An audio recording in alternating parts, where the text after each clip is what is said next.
Hey guys, so Godzilla vs. Kong came out in the cinema here in Sydney, Australia last night because for once I actually got a movie before the Americans. So, Godzilla vs. Kong, it was pretty much everything that we wanted it to be and more. I had a really good time in this movie, but before we get into some spoilers, if you want to see more videos from me, please hit that subscribe button and give it a like if you're enjoying it because it really helps my videos to be promoted in the algorithm. So let's get on to the thing that we all pretty much want to know. Who won? So that would be a Godzilla. So we can see that Kong is basically dead after their fight. Before they manage to perform some sort of Titan monster CPR on him and jumpstart his heart, Godzilla is the clear winner. He's the alpha monster, which is really good for me because I was on Team Godzilla. So we start the movie by seeing straight away a shot of Kong, and he's in the island apparently. We think he's on Skull Island, but then he picks up this tree and throws it, and we see that just like in the trailer, he's in this dome that they've created to look like Skull Island, and he is definitely not happy to be there. He's trying everything to break out. So one thing that I didn't like about this was there was no tension built up to seeing Kong and Godzilla like in the other movies.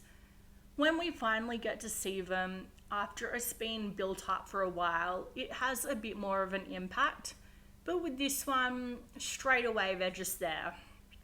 And I get it in a way. It is about them, not that it wasn't before, but it just feels like this movie is a lot more focused on the monsters than what the previous movies have been, which is a really good thing because that was one thing I didn't enjoy in the previous movies. They often put a lot of emphasis on the human characters but not enough on the monsters, but this is definitely not a problem in this movie. This movie knows exactly what it is. It's about Godzilla, it's about Kong. The humans are just there on the sidelines. So we find out Godzilla is attacking people for seemingly no reason, which doesn't really fit into what we know about his character. But instead of actually thinking, hey, maybe there's a reason behind it, they just think, let's attack Godzilla, which obviously doesn't end up working in their favor. So they decide to ship Kong out, like literally ship him out. He is on a ship out of the dome and think that they will be the solution to the problem. He will be the solution to the Godzilla problem because he will restore the balance between them. So the first fight scene that we see is when Kong is on the boat and Godzilla attacks him from the water, and it is a pretty amazing fight scene. So Godzilla wins the first fight, and yeah, it is a very visually stunning, impressive movie.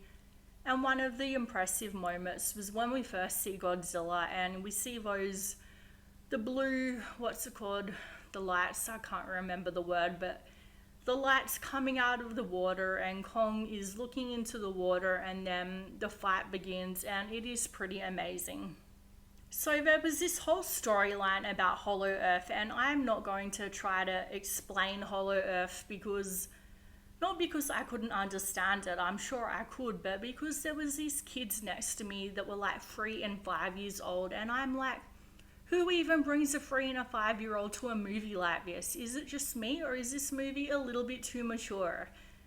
Anyway, so they decided to pick the moment where they were trying to explain Hollow Earth and all the science behind it to start talking, or more like screaming really loudly. And I'm like, seriously?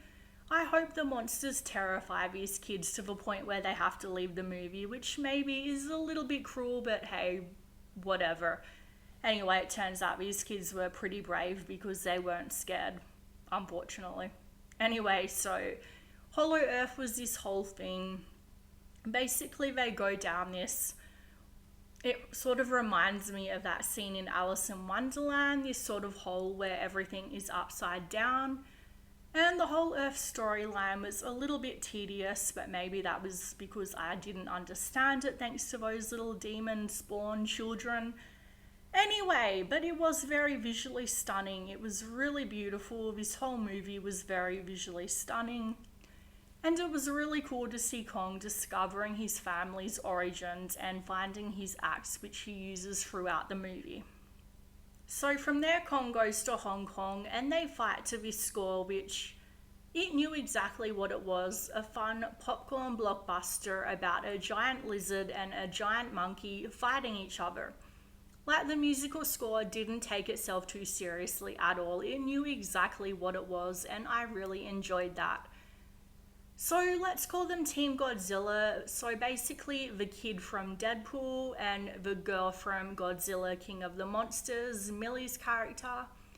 And this guy who is like this conspiracy theory nut who has these crazy seeming conspiracy theories about the Titans that turn out to be true. Let's call them Team Godzilla. So I was going into this as Team Godzilla and I'm like, yes, I was on the winning team. So Team Godzilla, find the villain of the movie, who is this rich guy who has created Mechagodzilla.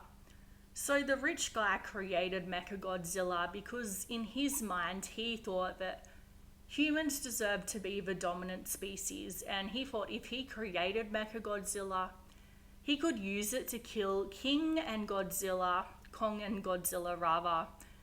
to kill all the Titans and restore balance. So really he probably just wanted power, but anyway, like all robot storylines, in the end he couldn't really control it. So they managed to power up Mechagodzilla using this chemical, this substance that they find in the Hollow Earth.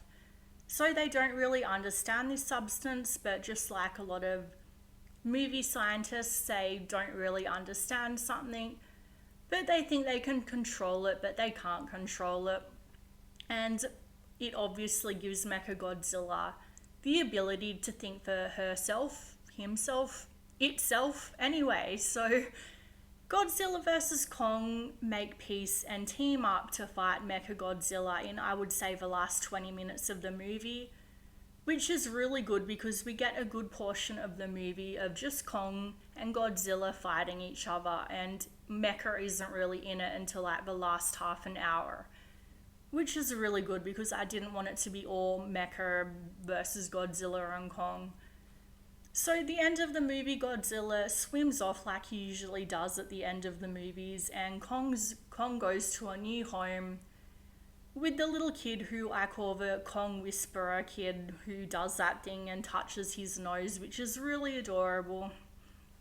And we find out why Godzilla was attacking the people initially at the beginning of the movie, because he knew about Mechagodzilla. So I would give this movie a B+. I really enjoyed it. So let me know in the comments down below what you guys thought of this, and please help me out and subscribe if you enjoyed this video.